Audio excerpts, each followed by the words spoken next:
Well, we're at IBC 2017 and I'm with Kirk Edwardson, who's Head of Marketing at Espial. Hello, Kirk. Hey, John, good to see you. Now, last year you announced your Elevate software as a service platform. This year you've announced that's available in Europe as well. So just remind us what the key capabilities are on the platform, first of all. Yeah, the platform, it's a hosted cloud-based platform. It allows you to have like an operations center there to support the whole operations. We've got a managed portal that's multi-tenant that allows operators to be able to control their service, pull down the customer service tools, and be able to monitor and analyze what's going on with the service, as well as providing all the hosted capabilities to deliver your service all the way down to set-tops, iOS tablets, and Android tablets, and so on. Okay, and that covers live, VOD, DVR, as a program guide? All those things, absolutely. So it's all the key use cases, and also includes up to YouTube and country by country, operator by operator, Netflix and applications like that as well. So it's an entire converged service giving you all your core use cases as well as a lot of the OTT services as well. Okay, and just to be clear, it's both multi-screen endpoints and set-top boxes? Absolutely. So it could converge similar, consistent UI across everything based on our G4 experience that we've got going up across other services as well. Okay, and content management is a part of that core back office as well? Content management, to the degree that we are bringing all the metadata and supporting that all the way through the use cases, absolutely. So. Okay, and I know at IBC you've been talking about the ability to promote content. Yes. Just give me some examples of how you can help to promote content on the platform. Yeah, so with the content, what we really do is we've got the ability to segment in many different ways. You can do random tests, you can actually do sort of friends and family and define groups of users you want to go out, and then you can actually define and test those promotions that you want to run across the across your base and get the results, and then lead forward there with the best go-forward campaigns from there. On top of that, we could be exploring different types of applications, different types of use cases, different types of devices. So again, you've got that ability across the whole platform to actually look at something, drill down to a particular group of users, and roll out features and back and forth from there. On top of that, we're treating this as very much an agile DevOps sort of process.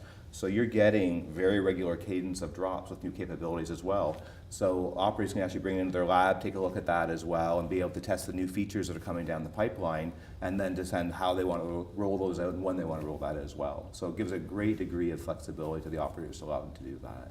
Okay, now in terms of set-top boxes, obviously Android is very big at this show this year, sort of taken off. Now I think you've introduced Android TV as one of the devices you'll support as well. Yeah, absolutely. So I mean, we've had a traditional proprietary approach for how we started with Elevate in North America. We've also supported RDK, as you know, over the years. It's been very important for us in terms of bringing that capability to market as well. And where we're seeing the market evolve to right now is that we think there's sort of two standards approach to how the market's going to go. So one's on the RDK side, that gives you a community of investment and involvement behind that whole program.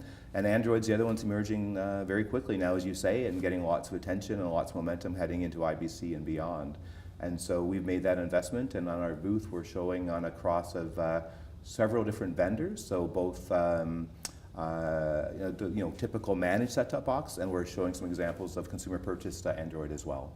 So we're rolling that out and supporting that across the whole our base as well. So any operator can have the choice to go with Android TV too. Okay, and you're also demonstrating Roku boxes on your stand. Tell us about that. Yeah, so again, we have to, as part of delivering to 40 operators or more as part of the overall service, we have to be able to deliver and drive towards where they want to get to. And so in responding to that, we've got the managed set-top boxes, we're introducing Android as well, and then Roku's another one that people are asking for. And so again, it really depends how they're trying to drive their business. In some case, they're actually looking and saying they want to have that traditional managed experience, and that's going to drive a sort of predictable revenue path in terms of the normal ARPU. And some are looking at Roku and other applications saying, hey, that's actually going to help me drive my high-speed internet service as well. And they're giving that consumer choice. Consumers want to have that choice of which device and how they want to enjoy that experience. So we just respond to that, and we're making it available on a very quick cadence. Okay, and you can also interface with Alexa. Yes. So what's the use of Alexa in this market? Yeah, so Alexa is really very interesting. I mean, it's actually emerged for us very quickly as well. It's been driven again by our operators pushing us towards getting there very quickly. We've introduced it just this month, and the way that it's being delivered and we're using it, We're supporting almost the entire use case across the platform. So you can go and tune to a channel. You can find a particular type of content. You know, if you know a certain sports team is playing right now, say find the game. We're delivering free recordings, so if you want to find a recording that you've done and watch it, if you want to search for a movie. So almost the entire experience is actually being delivered there. And I think what's really interesting, I think for us and the discovery has been that if you look about trying to navigate, some of that navigation and content discovery in the remote control world, it's actually a much slower experience than what you get with Alexa. So you can actually say, find me a movie with Matt Damon, or find me a George Clooney movie, whatever it may be, or tune to this channel. It actually tends to be a pretty quick experience. So you actually really see that. We think that's really going to take off very quickly. And we expect within our base of customers on the Elevate platform that we will see some campaigns on that starting very shortly, being launched out to the consumers. Okay, and does Elevate have a pre-integrated set-top box selection? We do. So we've started off in North America. We've worked closely with Eris, where we acquired Elevate from about a year or so ago. And we've done some work to do some early pre-integration for the European market as well. So absolutely, we think that's a big part of what we want to do, is have things pre-integrated, as well as being able to deliver the bring your own devices as well.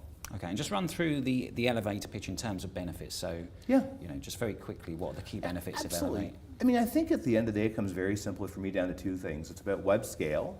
When I say web scale, for me, that's really about saying you're able, as an operator right now that's typically operating on your own, working with a couple of suppliers to deliver a video service, you're now tapping into community that's actually delivering and innovating across a much wider base than you would probably, you'd usually do yourself.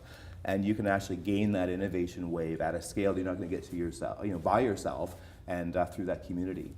And I like to think of web speed being the other part of that, right? So the web scale gives you the leverage of the community. The web speed says, because of that, we're actually able to deliver features at a cadence much more than you do by yourself. Not necessarily say you're going to take every single feature and deliver that on a month-over-month basis, but you're going to have that choice that there's a continuous buildup of new devices, new use cases, new features, new and new other capabilities in the cloud, or it could be personalization or recommendation, however we drive that through, and you can actually go and take advantage of that in a much quicker way, in a much broader way than you could possibly do on your own. Okay. And cost efficiencies, just finally? I mean, is that I know so. agility is the key, but is cost efficiency a big benefit? I think cost efficiency is part of it, because I mean, what we see with some of our existing customers have been server-based is just been the challenge to maintain a pace of innovation they want to get to as well. So I think when you talk about cost, part of it is about looking at how people are moving from what's been typically a CapEx-based model into an OpEx-based model, so they have to be ready for that move there as well.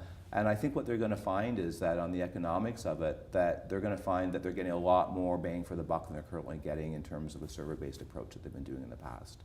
Okay, all right, well that's brilliant. So good luck with that, and thank you very much for telling us about it. Thanks a lot, John. Very pleased to be here. Thank you.